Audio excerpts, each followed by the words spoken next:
So I guess we live. All right. It's all good.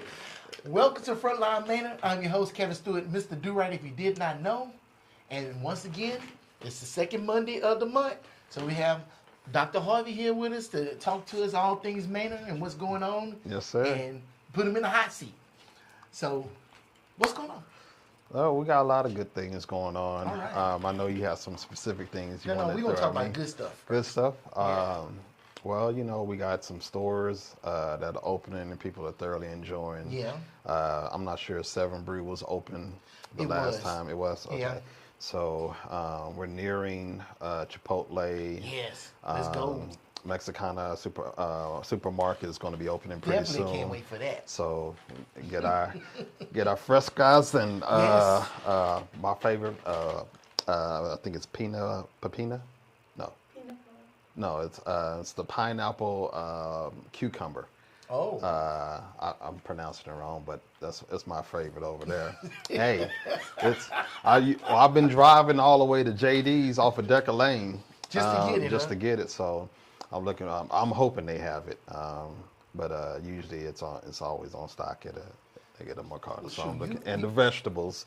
So I'm looking forward to seeing hopefully that come in, and then prices drop in other places to be more Yes. competitive, and then Yes. HEB will come in, and looks like it will be September, October for them. Okay, So- HEB September, October, and Yeah. I know the Mexican market will be open this month. I seen a post said in July. Yeah. No specific date, but it ain't that many days in July. So. Well, I think they kind of finish and tighten up on a few things, and then they'll send the date out. Yeah, they were saying that they was getting the inspection and everything, and then Yeah. they'll start stocking the shelves. And when you pass by, you see them shelves Yeah. are stocked. So Yeah, they getting it's close. getting close. It's getting close. There's only a few more days of July, so we're looking forward to the messaging, so we can go in there and support and Yes. welcome in. So They gonna make some money that first day. that's going well. We've had a micro hospital open up, so Really? yeah. I can't think of the location right now. Forgive me, I'm still transitioning in my mind. But yeah, I didn't get a chance to go to the grand opening because I had a conflicting schedule. But yeah, we're excited about that. It's going to be an additional resource for our community. So hopefully I'll be able to get by there and talk to them and kind of learn more about their full services, because that usually happens during the process. But I'm excited to get a chance to sit down with them to learn about kind of their goals. But it is a micro hospital. Now this is not the St. David's that's supposed No, to this be. is not the same This David's. is a totally different one. Exactly. So we'll have 3 kind of medical centers in Manor. Yes. That's great because we had none before. So No, well, we had. I mean, we had the tower. We had the medical tower. We have ARA.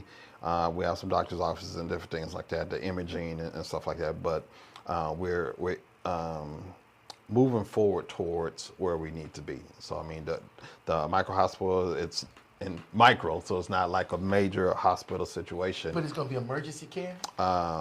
I'm not actually sure on that. Okay. Like I said, we didn't get to sit down to go through there and work with them through the details. So a lot of the other entities were more hands-on, at least with me, in the process. And so this one just kind of went through a regular process for permitting and so forth. So I didn't get a chance to work at all with them through the process. So I'm looking forward to catching up with them and seeing how they're going to continue to kind of chisel away at the major needs that we have in our city. Okay. But it is an additional resource.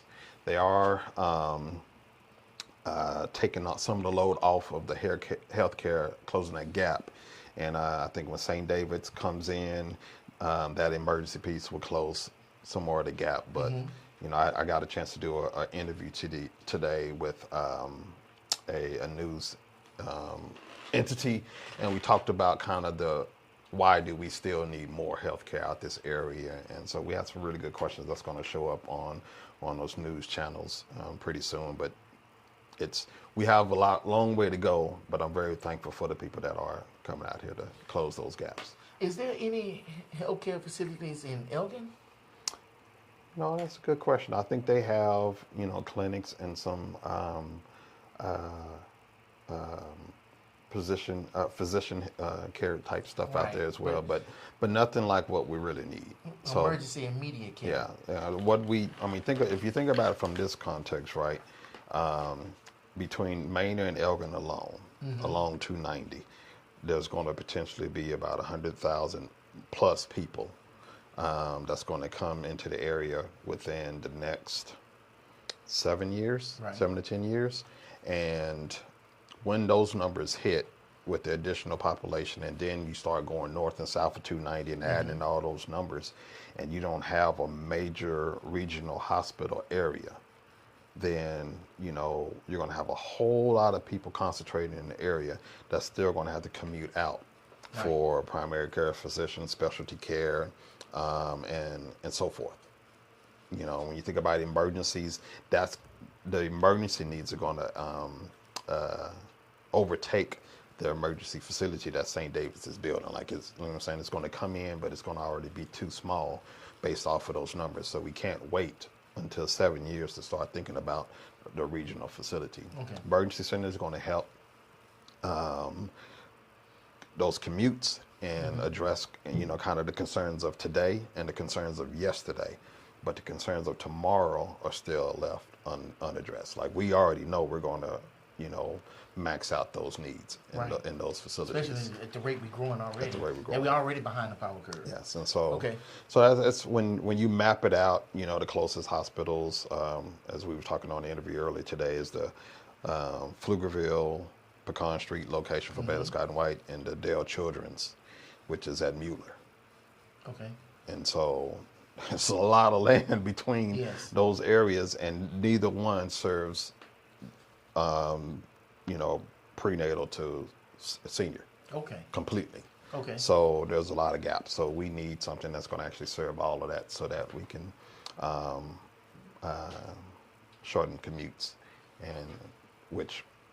and shorten commutes, but also provide more preventative resources, and then also ensure we are not just doing clinics or telehealth, but actually having the opportunity for people to actually go and sit in front of nurse practitioners, doctors, physicians, and so forth, and then up in the preventative care, so that we can kind of cut back on some of the issues that are plaguing our communities, that could have been prevented if they had access to primary care physicians or specialty care folks in a timely manner. Okay. And so the distance and the commute and all those things are factors when you're working 2 or 3 jobs, and you have to choose between working and trying to make a 2 to 3 hour commute to a doctor and back, and then you have these waiting lists and stuff like that. So it's very complex. And so one of the things we know that if we get a regional hospital here, not only will we be able to serve the gaps,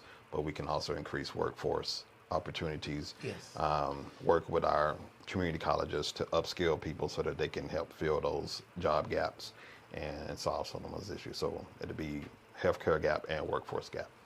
And it'd be a good opportunity for the school district to have a hospital here, so they can have some of the students work over there. So it'll be a good thing all the way around. I know that's one of your biggest goals, being mayor. You've been talking about that for a hot minute. So I hope that comes to fruition for you. So we're chiseling away at that. Pretty soon, we're still chiseling away at the land deals and the P3 partnership opportunities. That our goal is to help reduce the costs for our 2 bond projects. And so we have some private developers that have private equity that they want to invest in the surrounding of the project, which could lower the cost of the building for the city and for the residents. And so we've learned about those P3 partnerships that are happening all across the country. And so that's another tool that we can use in conjunction with the bond to lower our costs, which means we could actually have more facility to build, more library, more city hall, more community space, more rec center. So that's underway right now. And real quick, in your opinion, especially being mayor, is the pace of the city growing really keeping up with how other cities' pace grows? Does that make sense? We are growing faster, Okay. and we're growing fast. We're growing so fast that we're having we're not only trying to manage the physical growth and the infrastructure growth, but we're also having to look at our systems, our policy, and our staffing, and manage that growth as well.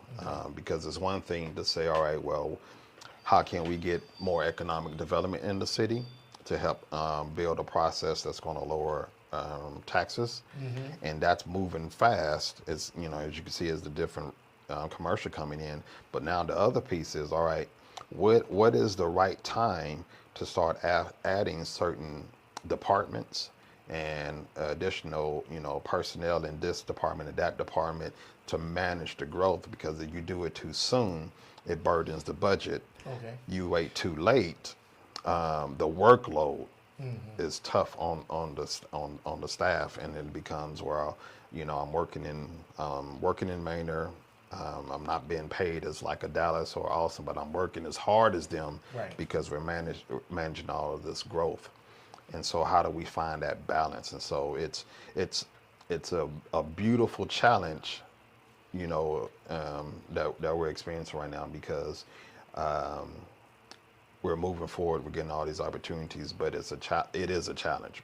It is a challenge trying to bring in the dollars, bring in additional personnel, work to reduce taxes, work to get sales taxes back, and 1%. Work to get those sales taxes back. Work to build departments that have never existed. Right. So I mean, we are again trying to remedy the last 10 to 15 years of inactivity in a lot of areas in a short period of time, because we have such a young community, and a young community needs to have park and rec, needs to have library, needs to have community spaces, and needs to have certain facilities, retail, and different things close for quality of life as they're raising their families. Right. And so it's a lot of stuff that needs to happen right now. And our job is tough because everything is a need right now. It's definitely a need. And so we're having to prioritize needs. Okay. But it's a positive, because now we're at the point to where people are wanting to come be a part of Manor, and in regards to investments and employers and different things like that. And 3 years ago, we were trying to attract people. Oh, so Now you people put the bait out there, and a few of them took it, but now Yeah. it's a feeding frenzy. Yeah. Everybody wants in. Well, yeah, it's crazy, because we told people it's like it's like if you were in the future, and you went and told someone in the past, hey, you should buy here, you should come do this because it's going to be great. And so we're trying to tell people what was slated to happen here. When a lot of folks base their numbers off of census data, current rooftops, and what they can see, it's difficult for them to see. And so that's what we experienced when we went to economic development conferences, and we were talking to brokerages and firms. It was like, hey, Manor's about to blow up. You really want to try to get in right now where the land cost is low. Your money will go further. You can have a bigger footprint in these things. And folks were looking at what they were looking at the city as it was, instead of what it could be. Yeah. And then, but since then, now they're seeing, because a few people have chosen to step out there and look beyond what they could see. And now they're saying, okay, yeah, you all were right. How can we get in? And the cost is a lot higher now, not because of our choice, but if you're a landowner, right, and you're seeing those things, people are raising their prices. Some too high. Some are too high. You can probably tell where those areas are that's too high. But for the most part now, that people are like, oh, y'all are right. This is a happening area. How can we get involved? Okay. And so we've been trying to make sure in all the all the people that attract to the area that we're talking to the people we need to bring in. And so that's why we're trying to safeguard that space for a regional hospital and a few other things, because we don't want for everything to be sold. Right. And can't put in the things that we need to do, or it's going to cost so much, Yeah. and that cost is going to then have to go back to the residents. And so, that's one of the biggest learning things that learning experiences that I've had in this role of councilman and mayor, is when the team and all the community partners and businesses don't move at the right time, that cost hits the residents later on. So really trying to help people to understand why we need to move now. If we really, especially when everyone's talking about affordable healthcare access, equity, affordable housing and those kinds of things, you have to move now and do those things now. Otherwise, the cost is going to be so high that it's not affordable. And that's literally what has happened west of us, and we're trying to get ahead of that now. Okay. So, I haven't seen you in a month. We done had Juneteenth and 4th of July. How did those two events go? Juneteenth went really well. We had I think, entertainment from like 1:30 until 8 o'clock at night. Wow. We had families of all ethnicities coming out, and we had bounce houses with water, bounce houses, and so kids were out everywhere, food trucks. We had a ton of vendors. We had the kids market out again, so we had about 20 to 30 youth businesses that were out and making sales, and so it was very, very successful. Very, very happy with the product. Then 4th of July was canceled because of the weather. Yeah. However, we're going to actually do it, and we were kind of thinking about in August. Oh, just having the same event, but just... Yeah. Okay. So it won't be the 4th of July. No. But everybody want a reason to come out. Yeah. So it's just going to be maybe a back to school rally or something. I'm not sure, but we want to still give the people that celebration. So. Okay. So you talk about canceling 4th of July because of the weather.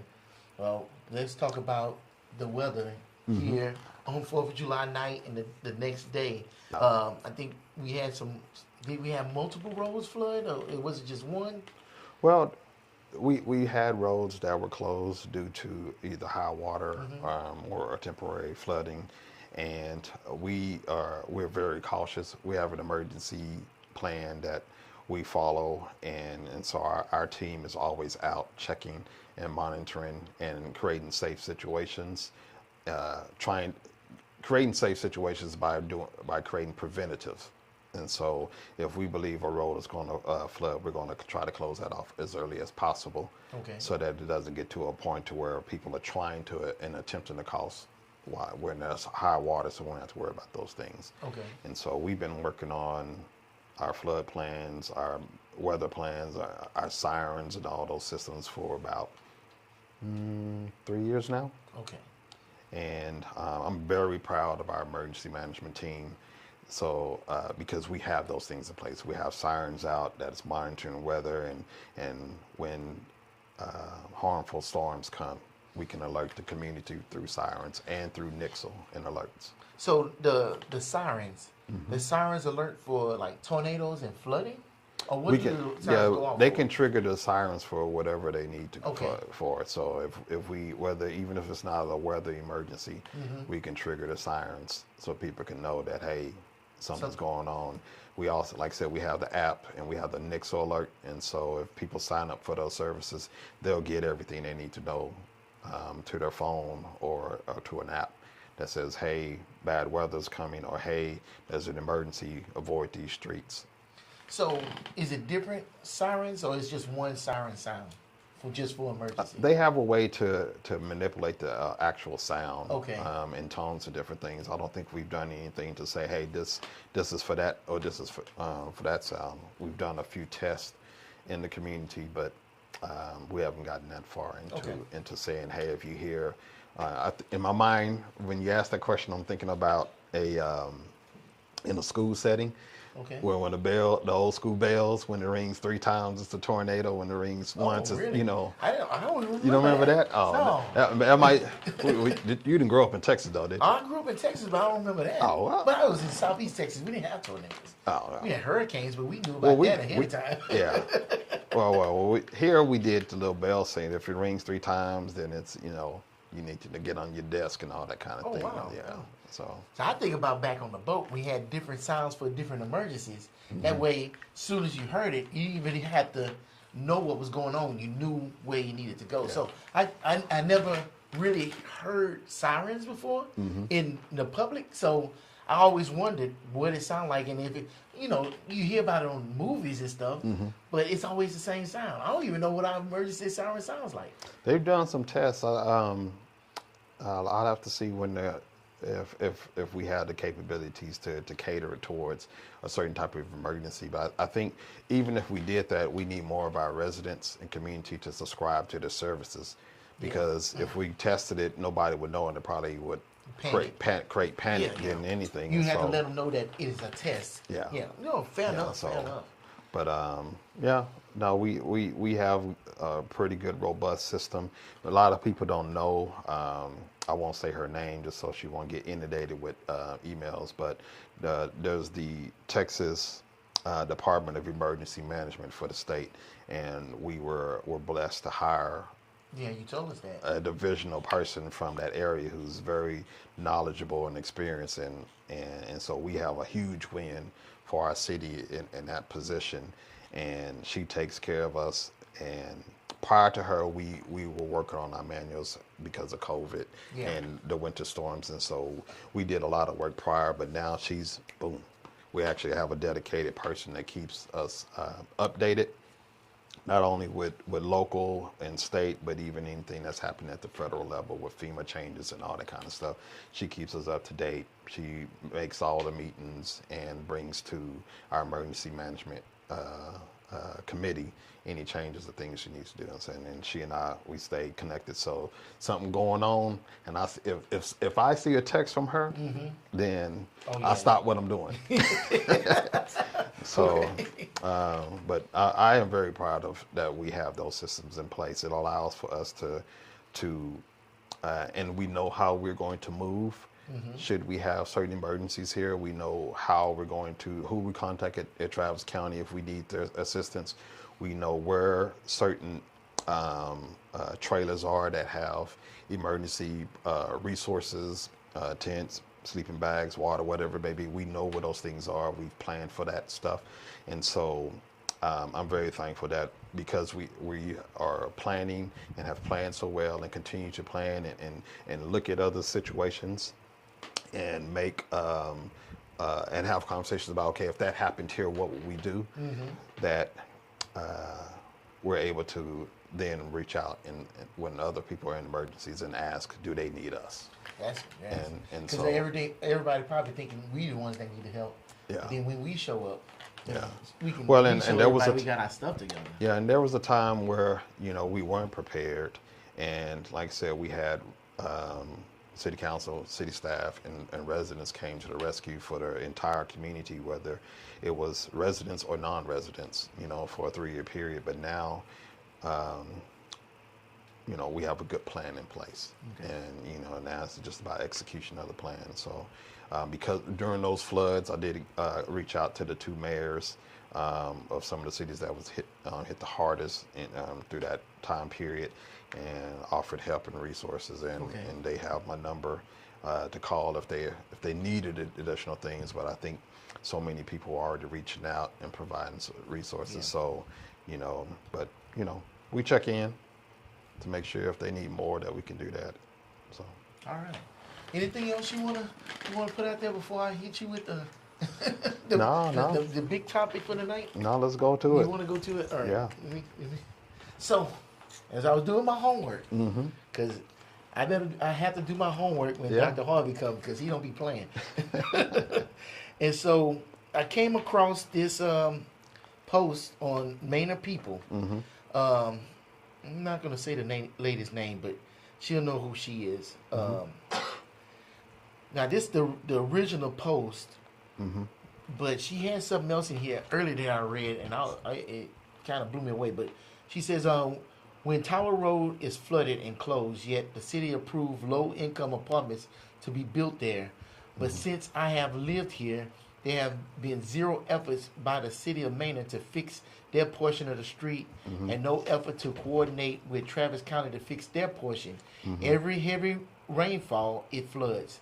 And we approved the Manor Water Tower to be repainted, estimating over $300,000. Also, the police department currently doesn't have anyone trained in water rescue, but motorcycle units have been approved of. Should the bridge on 290 flood, or in this case, Tower and Lexington roadways, crazy financial priorities. And then she added an edit saying that, edit to add that the police department at one point had a selected few officers trained in water rescue and adversed on the Old City website. No, I'm sorry, advertised on the Old City website. Those are pricey trainings to attend.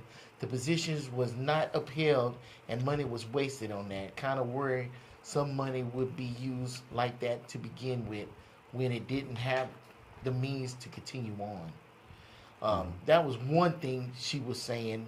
But you want to pause there? Yeah, sure, Okay. sure. All right. So the first thing was the Tower Road. Right. She talked about Tower Road. Okay, so Tower Road.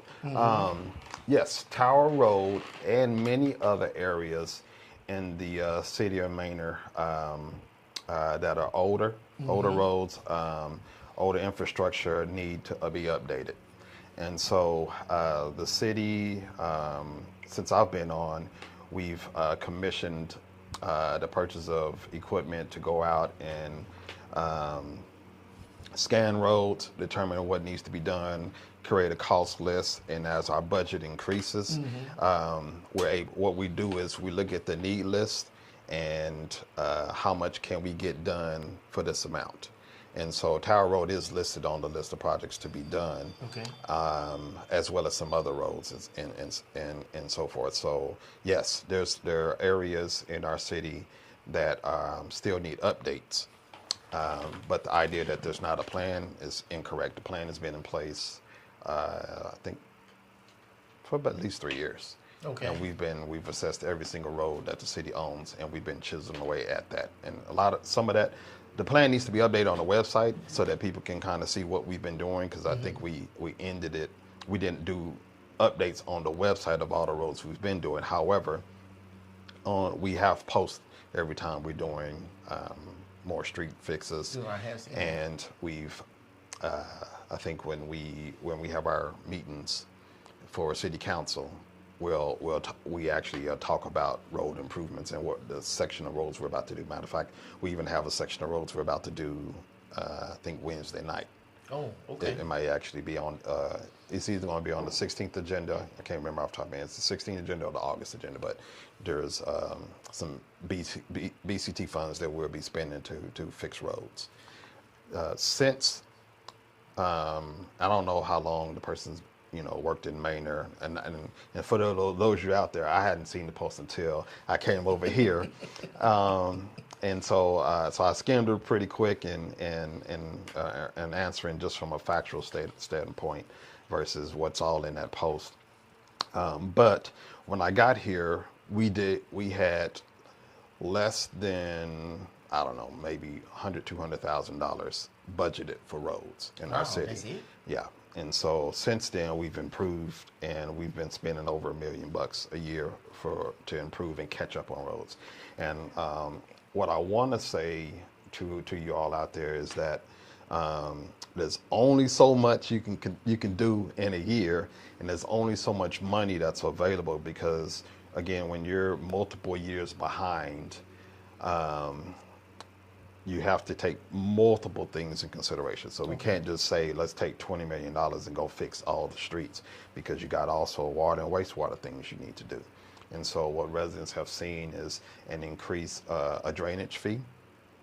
The drainage fee is addressing the fact that there's drainage issues that have been in our city for a long period of time. So absolutely, there's some places that flood, and we've done the work to start addressing those things. Okay. Now, in regards to building low-income apartments, I want to first say what the apartments are. They're not low-income apartments. They're our effort to address workforce affordability. And so one of the things that actually happened or was brought to City Council was that police officers was leaving the city to go work in other communities because the cost of living at the time was cheaper. Okay. And so we were talking about a way to address affordability for people who were working and working hard, but weren't making enough money to still live in the community they wanted to serve in. And so when we started assessing that, we started saying, okay, wow, there's teachers, aides, city employees, policemen, EMS folks, fire workers, right. Firefighters. We started coming up, there's this large group of people that are not making $110,000 a year, which is what you need to build a home and own a home, or even for that matter, to have a nice size apartment. Yes. And so these 2 apartment complexes we're doing is for those folks. It's for people that are working and cannot find a place to live in Travis County. And so we're building these to on a sliding scale for working folks. Okay. That are with a priority that'll be given to emergency personnel, first responders, educators, and so forth. Okay, so to be clear, it's not low income.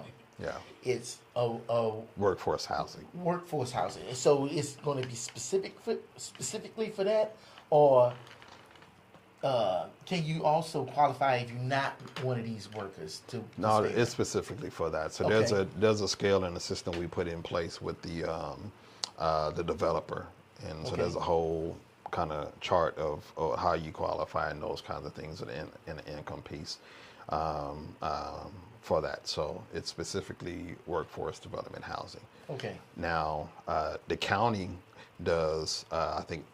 What they may be considering on social media, low-income housing, mm-hmm. where it's all about not having a lot of income. Does that make sense? Right. And they'll work with you or give you vouchers and different things like that for that. So our primary focus was folks that were in the $40,000 to $80,000 range, that wanted to work in Manor and live in Manor. Okay, and it's only Manor. So say they just work down Palmer a ways, would they be able to stay in those apartments? Well, yeah. I mean, we're not saying. Yeah, you're not just Manor. Yeah, well, okay. I mean, if you work somewhere else, you work somewhere else. But okay. Our intention was for people that wanted to live here, that were living here, because then again, this is going back to the data we collected over the last 10, 15 years. Okay. People wanted affordability. So all of these things that we're doing now are answers to current requests, but also the requests that have been sitting on the shelf prior to us getting on council. And so so that's a lot of work and a lot of lift that we're trying to do. Now, what a lot of people don't know about developments is when you're doing these types of developments, you have to do what's called a traffic impact assessment or something like that. And so in this mitigation, you work with TxDOT and the county and so forth. They look at what you're going to build and how what you're going to build is going to impact the road. And during that time period, they say to you, you need to do this and do this for the road or for the sewage and that. And so if they go back to the meetings we had about this project months mm-hmm. back, they will actually see that one of the things that council and planning and zoning were requesting was improvements to Tower Road, improvements to the drainage. We actually had a couple of residents and landowners that came out and said, hey, can y'all fix this flooding and stuff? So all those things are in the traffic mitigation plan for those developments that are going out there. So we didn't just build something that's going to flood and make the area worse. Part of their development is also addressing the drainage issues and the road issues. Okay. So I'll be remiss if I don't ask this question. Mm-hmm. Is fixing the water tower more important than that, or is that separate money set aside for just that project? Oh, the city doesn't pay for that. Oh, for the water tower? No, the city doesn't pay for the road. Okay. The developer is doing those things. So we didn't, and that's how when we're bringing in deals like that, the developer has some requirements that they have to do the project.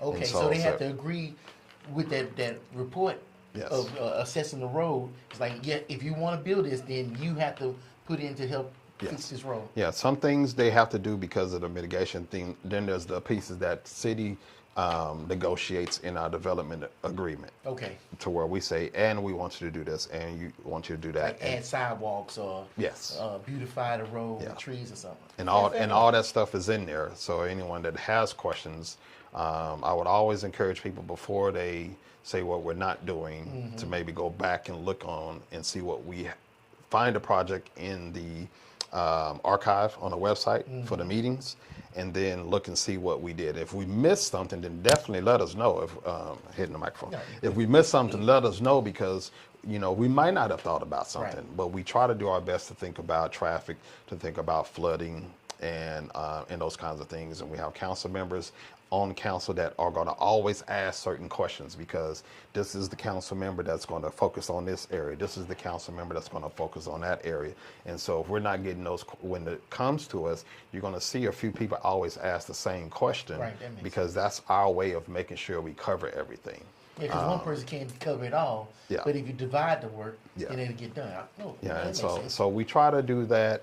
There's someone that's going to always ask about trees. There's someone's going to always ask about traffic. There's someone's going to always ask about parking spaces. Someone's always going to ask about economic impact. So we're all, and then, if the person's not there or they forget, we all know the question that's supposed to be asked now, because we've been doing it so long, and so anyone may answer it. But we try to make sure we're doing due diligence on asking those questions. But our process and our policy requires all those things anyway. Okay. That's why we've done a lot of policy updates, and we'll continue to do policy updates to where these things are taken care of, regardless of if council remembers to ask or not. Okay. So in regards to there's nothing happening, that's not true. There's a ton of stuff happening, and we still need to do a better job of communicating, on a regular basis. But if you want to know, follow all of our meetings are live stream, and they're recorded and they're on our website. So if you want to know, it's there for you to read. Okay. The second part of that was about police and emergency and the water rescue. So before you answer that, I want to, because she had gave an example. Okay. We keep the water rescue in mind, but she gave this example here too. She said, and I should have said she, but the police department has new workers. In policy, they have it stated new workers must be employees a certain amount of time before going to trainings. It's not being followed. Therefore, several new workers have spent over thousands of dollars on training within the first 3 months of employment and have yet to dedicate true time to the city or their position. Many use the money to get trained and then leave within 2 to 3 years to a higher paying job. Mind you, one training could be $1,000, not including flight, hotel, and food. Okay. So, I mean, this is a challenge. Yeah. One of the reasons why a lot of our data is a lot lower than surrounding communities in regards to violence and crime and different things is because we offer more training than any of the other law enforcement areas. Okay. And which is a recruitment tool. If you want to go into law enforcement and you want to have all the necessary skills and train to be the best officer possible, then Manor is a draw, and that's purposeful. We want the best officers. We want officers that are trained to know how to de-escalate. We want to prevent as much as possible all racial profiling. We want officers to know how to deal with individuals dealing with mental health crisis. And so all these things are important that we're trying to get ahead of. And it's very tough to say we won't do that. We won't offer those things to you, or we'll wait till we hire when you have a shortage. So if you're thinking about if you're an officer or you're trying to go into the academy, you're trying to pick where you want to work, and you have a choice of going over here and getting money and getting trained in all of those specialties over a series of multiple years. You're going to make money, but you're going to get trained over a series in these areas over years. You may say, well, I'll take the money, but if you have a chance to go over here and get all that training as a recruitment tool, then that also means you can move faster in your career. Okay. Because you've had all these series of training, you got all these hours, and it allows you to move up a lot quicker. Which, if you look at our list of sergeants and lieutenants, they've moved up in the ranks a lot quicker because of our training resources. And so there's a lot of reason why a lot of them are there. We have people that came in as officers, that became sergeants, became detectives fairly quickly because of our investment in them. Mm-hmm. And I think that when you can't pay as much as Austin, but you can develop people. And if you look at any research on human resources and recruitment and retention, it talks about investing in people as a recruitment and retention tool. Mm-hmm. So we invest in, we try to take care of our people. Will that mean people might come in and take advantage of that? Yes. I would submit that not everyone is leaving because of that. Because when we ran the data on a lot of our officers and their exit interviews, it was the fact that they could pay at one point in time what they were paying here out in a further out community and get a house. Yeah. And so hence the reason why we focused on trying to increase the recruitment tools by bringing housing into the area that was affordable. So then that reason will go away. And the way we've done the housing deal, it doesn't cost the city of Manor anything. We actually don't pay anything to build those housing complexes, and they actually give money to the city to operate and run it for us. And so it's a beautiful design that we stumbled upon trying to brainstorm and solve the problem. And so yes, it's a challenge. Can you make people commit and be required to stay for multiple years? Probably so. But I also have been told in the law enforcement field that trying to lock officers in for multiple years is a deterrent. Okay. From the training. So it's kind of like, I hear the problem, but I also hear the other data that says if you train and you make them stay here a couple of years, then they won't come, because the field changes so much, and there's so much that can happen in a time period that they don't want to commit to it. So I'm not saying that it's a right or wrong thing. What I'm saying is we purposely choose to invest in our officers so that we can have a safe community, and it's a recruitment tool, and that's why so many officers are staying, why our recruitment numbers are so good, and why so many people have advanced and obtained those things. And so now I don't know how to address the concern. I don't know what the problem is. Well, let me ask you this, because I'm not even sure, so I'm just going to ask the question. Maybe somebody's thinking the same thing. Are police officers city employees? Okay. Yeah. So I guess the reason they bring it up is if other city employees are given training and it's a requirement that they have to be there for a certain amount of time for the city to recoup their money, then shouldn't the officers as city employees do the same thing? I'm not sure the other employees have to do that. Oh. So okay. I can look into that and find out.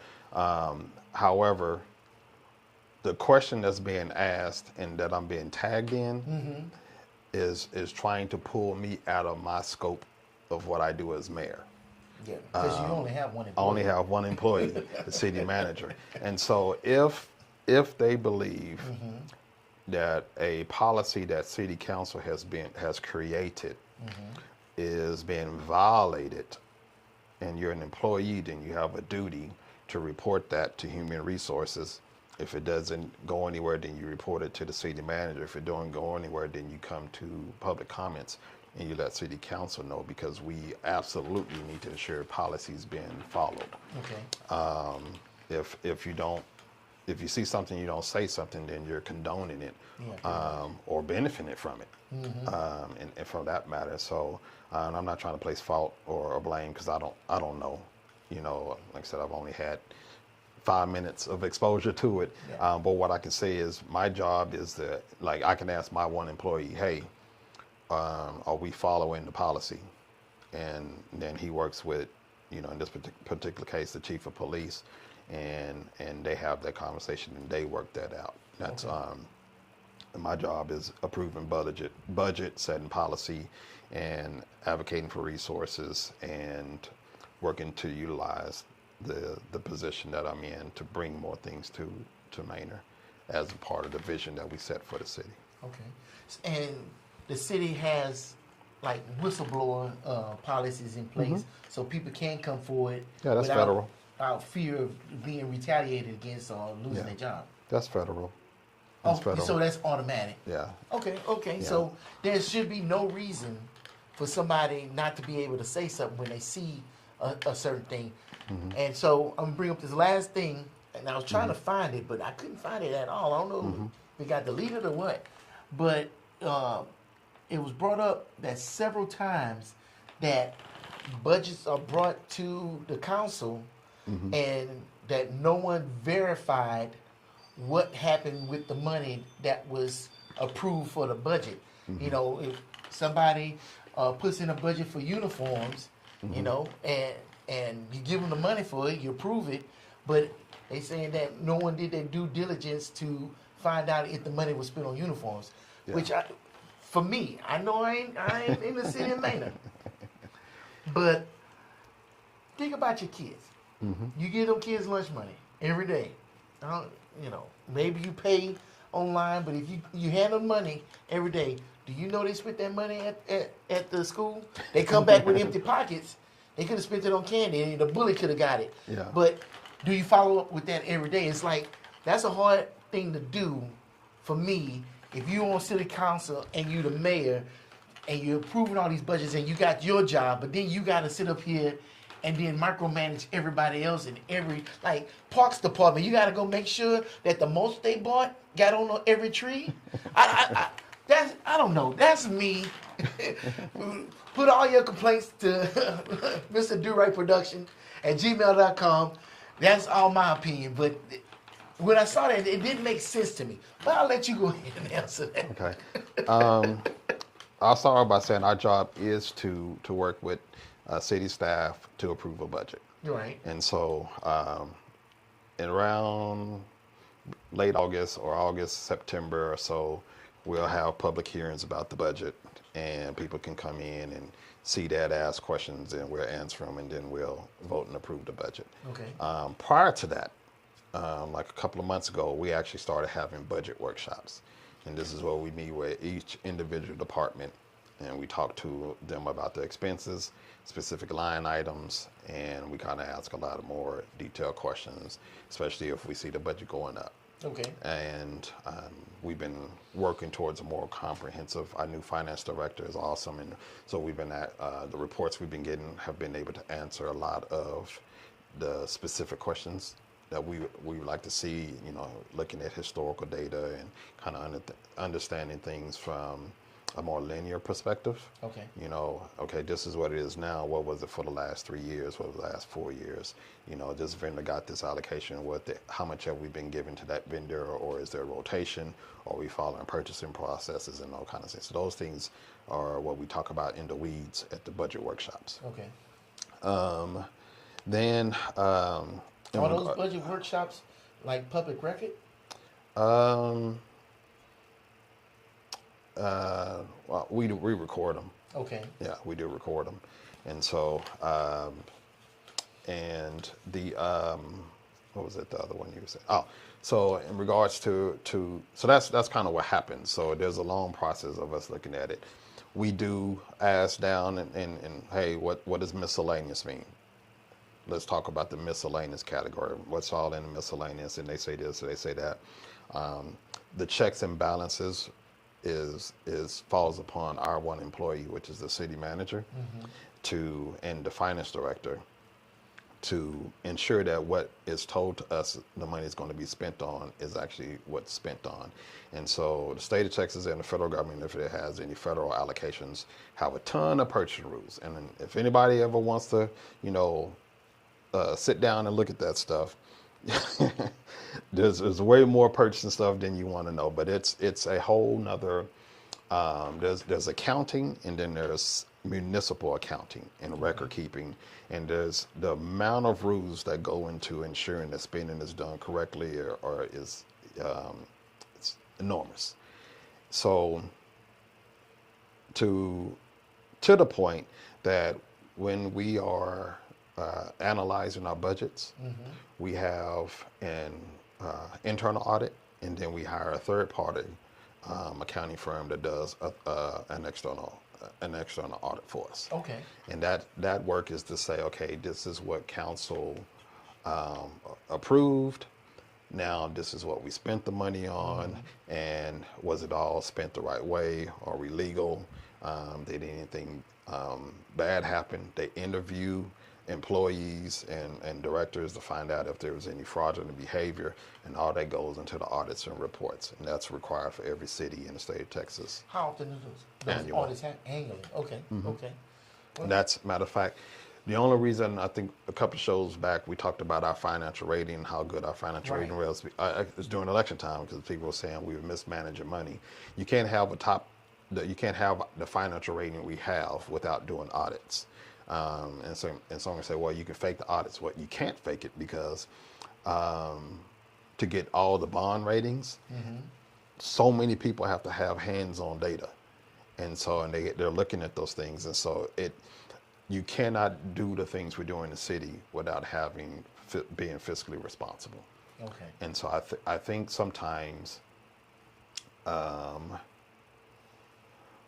we question things that we don't know fully, and we say that, oh, it was this, oh, it's that, or we think that it's bad, or we think that it's unallowable, or we're just unfamiliar with city budgets, and so it seems like a lot, or it seems like waste, or it seems like those kinds of things, and so and maybe we question those kinds of things. You know, when we think about, you know, my home budget, if I was spending, you know, $1,000 on uniforms, you know, for my job, somebody be like, man, he must be in top-notch suits or something every day, you know, if he's doing that. But if we're talking about for a municipality, that might be a little bit different, because you're throwing out bids for vendors, and you take the lowest bid, and if all the vendors or costs have gone up because of tariffs and all those kinds of things, right.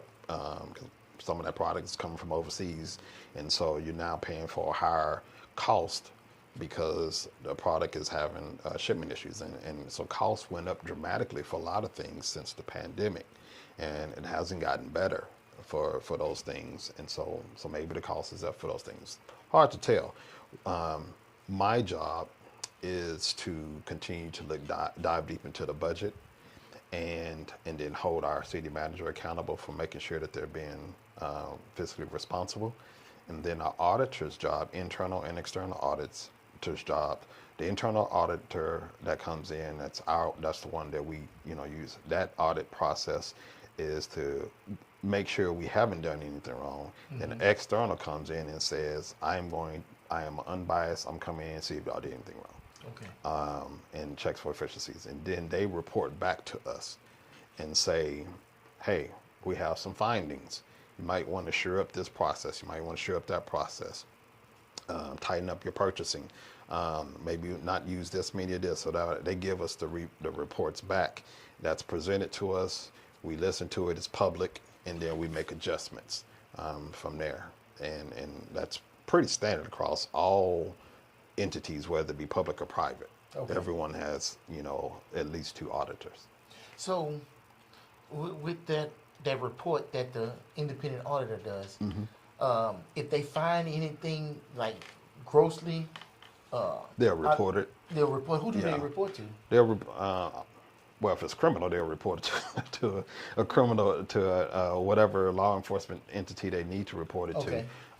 But they'll let the mayor know. They'll let me know, and they'll say, "Hey, this is what's going on, and you all probably need to step in on this employee, and we'll work with our legal counsel to respond to that." Okay, so basically, the checks and balances are in place. They're required to be in place. These are things this is not what we choose to do. This is what we're required to do as a municipality, and this is the same system that's across the country. So everyone has to follow the same process. This, again, I think because Manor is growing so fast, and because maybe at some point in time we had kind of like small town politics, a small town governance, a small town way of doing business, that we may think that we're still doing that. Okay. And we are not still doing it. We are fully upgrading our systems. Are there some things that need to still change? Of course. But like I said, there's only so much you can change. Right. You can come in, if we came in and changed the entire system day one, it'd be too costly. We would burn out the employees that were here, and the whole city will fall apart. So you have to have a strategic plan to grow. And that's why we started with a comprehensive plan. That's why we have downtown plan. That's why we have a water and wastewater master plan for that. And because you can't just do everything at once, and then you have to be looking at your finances over the next 30 years so that you don't overcommit to this or to that. And then when you need to actually find dollars to do, take care of emergencies, or find dollars to staff a new department because you just built a facility, you have the money for that. And that's what we're doing. So maybe the personnel was experiencing growing pains. Maybe there was some bad treatment. I don't know. This is the first I've ever heard that of those claims, and it wasn't through the employee personnel process that's afforded to every employee. So I'll ask about it, but I just know that some of those things just aren't true. We do audits annually, and the years I think that were mentioned, 2015 or something like that, if we did, all of those years have audits. Okay. And so if there was anything wrong during that time period, one, that was definitely well before me. But if there was anything wrong with that, that's back then. And so I'm mostly concerned about where we're at now and moving forward. Yeah. Fair enough. All right.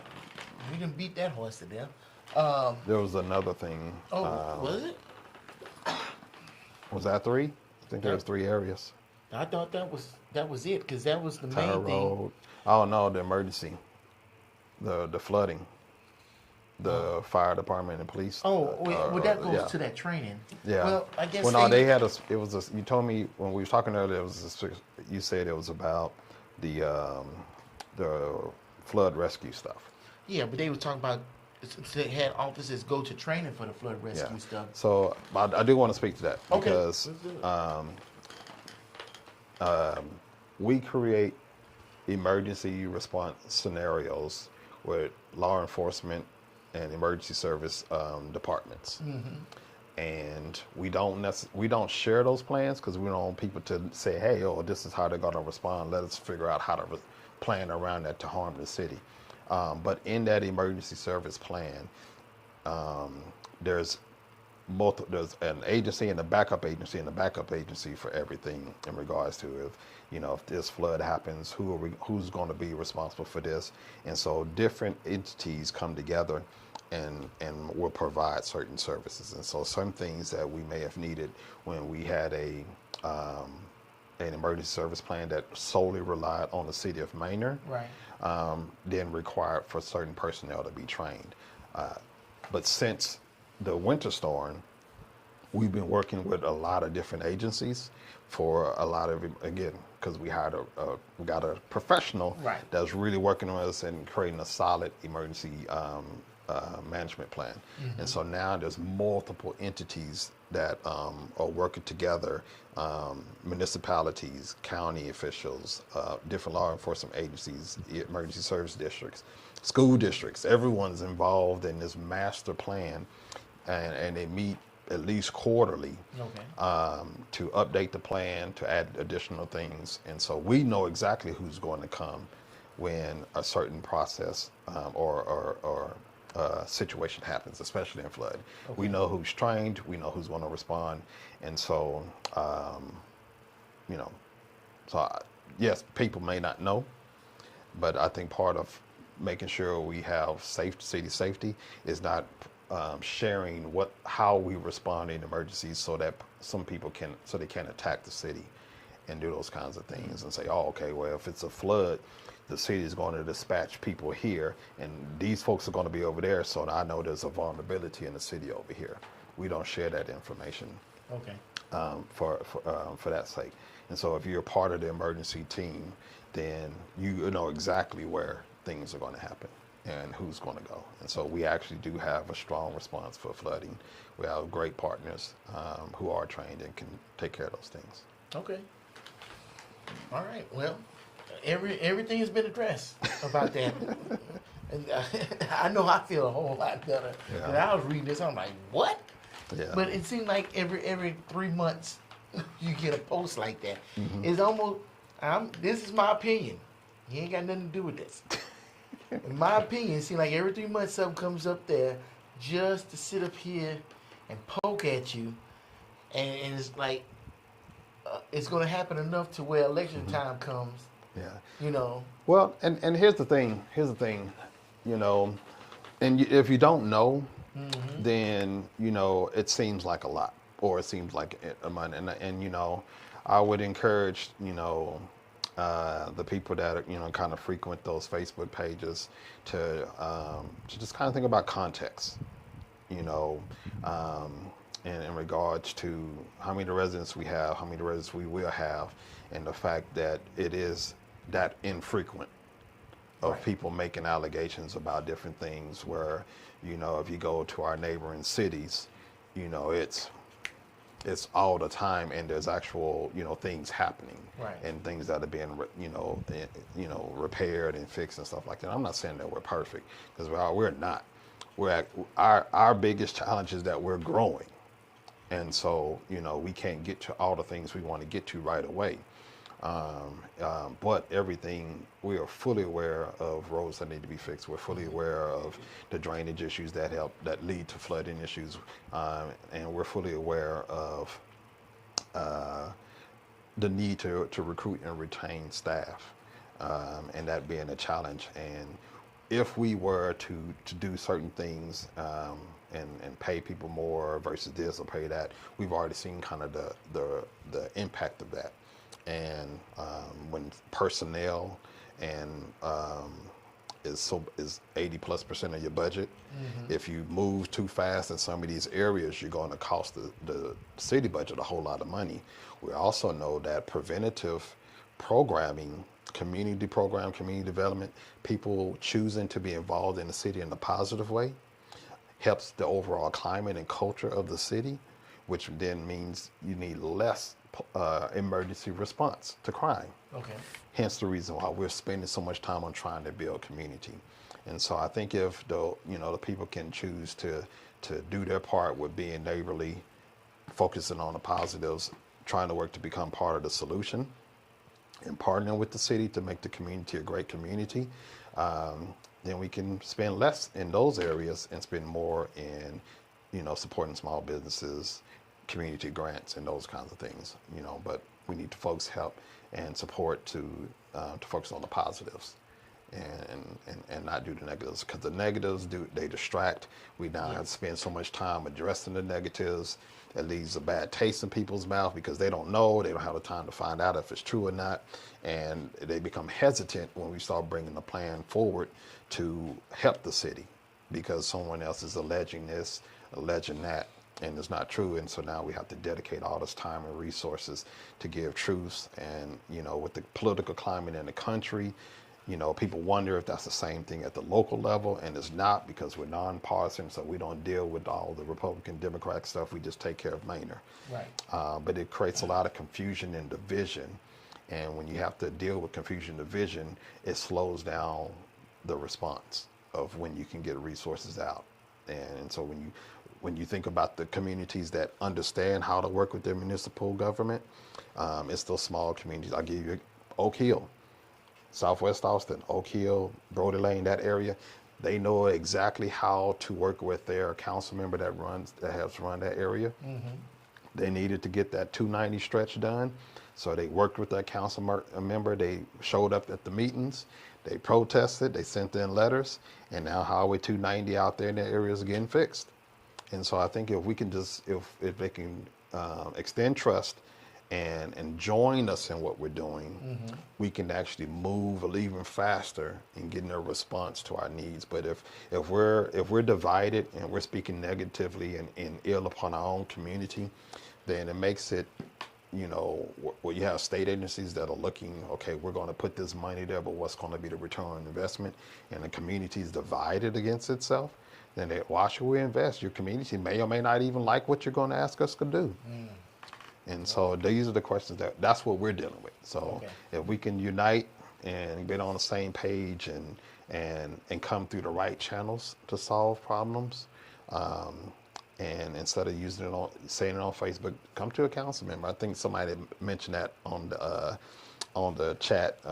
They say, hey, why don't you just go to a council meeting and voice your concern, or if you are an employee, try to work it through the channels.